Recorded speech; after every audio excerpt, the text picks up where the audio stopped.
વર્તમાન સમય ખૂબ જ કટોકટીભર્યો સાબિત થઈ રહ્યો છે અને ભારત પાકિસ્તાન વચ્ચે ગમે ત્યારે યુદ્ધ જેવી પરિસ્થિતિ સર્જાઈ શકે તેમ છે। તેવામાં કચ્છ જિલ્લાની જો વાત કરવામાં આવે તો ગઈકાલે રાત્રિના કચ્છ જિલ્લાના ઘણા બધા ભાગોમાં દુશ્મન દેશના ડ્રોને દેખા દીધા હતા। તેવામાં ભુજ શહેર નજીકના લોરિયા હનુમાન મંદિર વિસ્તારમાં આ ડ્રોન દેખાયા હતા। ત્યારે અમારા કચ્છ ટીવી ન્યૂઝની ટીમ દ્વારા ગ્રામજનો સાથે વાતચીત કરવામાં આવી હતી અને તેઓએ પુષ્ટિ કરી હતી કે અમે 2 થી 3 ડ્રોન જોયા છે અને એક ડ્રોનનો વિડીયો તો ગ્રામજનોએ પોતાના મોબાઈલના કેમેરામાં કેદ પણ કર્યો હતો। આ ઉપરાંત ગ્રામજનો સાથે જ્યારે બ્લેકઆઉટ વિશે વાત કરવામાં આવી ત્યારે તેમના દ્વારા જણાવવામાં આવ્યું કે કચ્છ કલેક્ટર દ્વારા સંપૂર્ણ કચ્છમાં જ્યારે બ્લેકઆઉટ જાહેર કરવામાં આવ્યું છે ત્યારે અમારા ગામમાં પણ આ નિયમનું અમે લોકો ચુસ્તપણે પાલન કરીએ છીએ અને ગામના દરેકે દરેક ઘરમાં લાઇટ બંધ રહે અને અજવાળું ક્યાંય પણ બહાર ન જાય તેની અમે ખાતરીપૂર્વક તપાસ કરીએ છીએ અને ગામમાં આ તમામ નિયમનું ચુસ્તપણે પાલન કરવામાં આવે છે। આવો આ અંગે વધુ સાંભળીએ દુશ્મન દેશના ડ્રોનને નજરે જોનારા ગ્રામજનોના શબ્દો।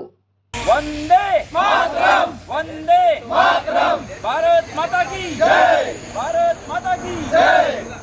જે રીતે ભારત પાકિસ્તાનને યુદ્ધ ચાલી રહ્યું ત્યારે પાકિસ્તાન તરફથી જે ડ્રોન મૂકવામાં આવતા હોય છે તે લોરિયા હનુમાનનગર પાસે જોવા મળ્યા હતા। ત્યાંના જાગૃત નાગરિકો છે। શું નામ તમારું? મારું નામ દિલીપ પ્રેમજી ભાનુશાલી। દિલીપભાઈ, ડ્રોન તમને કેટલા જોયા અને ક્યારે જોયા? ડ્રોન 12 વાગ્યાની આસપાસ અમારા સીમાડામાં દેખાણા હતા, તો 2 થી 3 અંદાજિતનો આશરો છે એવા દેખાણા છે। તો એકનો તો વિડીયો પણ ગામ લોકોએ ઉતાર્યો છે અને 3 એક ડ્રોનના 12 વાગ્યાની આસપાસ દેખાણા હતા। તમે કોને કોને જાણ કરી તંત્રમાં?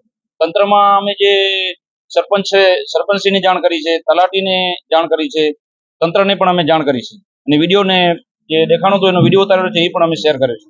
બરાબર। બીજું આગામી તમે શું તૈયારી તમારા ગામની જોવાની? બસ યુવાનોની ખૂબ જ તૈયારી છે। ભારતીય સેનાની સાથે ખડે પગે ઉભા જ છીએ અમે અને જરૂર પડશે તો બધા યુવાનો સરહદ ઉપર જવા માટે અને દેશ માટે લડવા માટે અને મરી ફીટવા માટે પણ તૈયાર જ છે।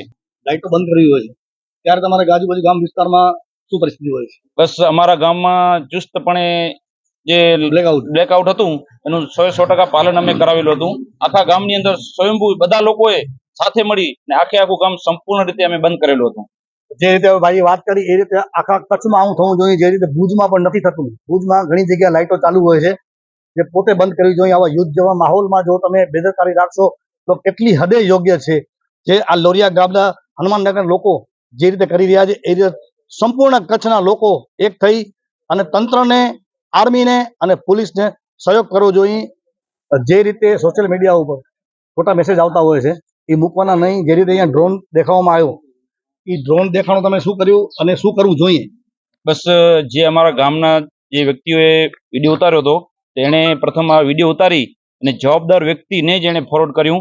સરપંચશ્રી છે, તંત્ર દ્વારા તલાટીશ્રીને પણ જાણ કરવામાં આવી અને કોઈ પણ ગ્રુપોમાં બધી જગ્યાએ સોશિયલ મીડિયા પર એને ફોરવર્ડ ન કરી અને જવાબદાર લોકોને એને ફોરવર્ડ કરી અને જાણકારી આપી હતી।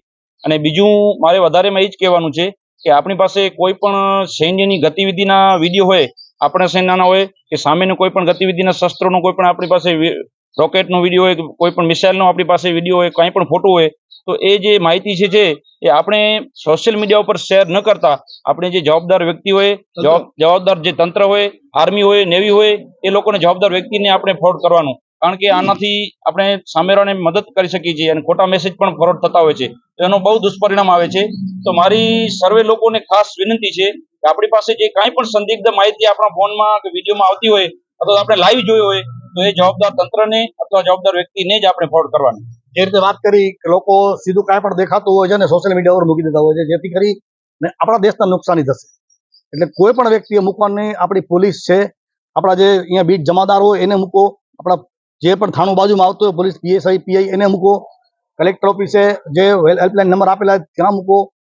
ખાસ કરીને કોઈ પણ વિડીયો આવે તમારી પાસે એ સોશિયલ મીડિયા પર ન મૂકો, આ અપીલ છે એક જાત।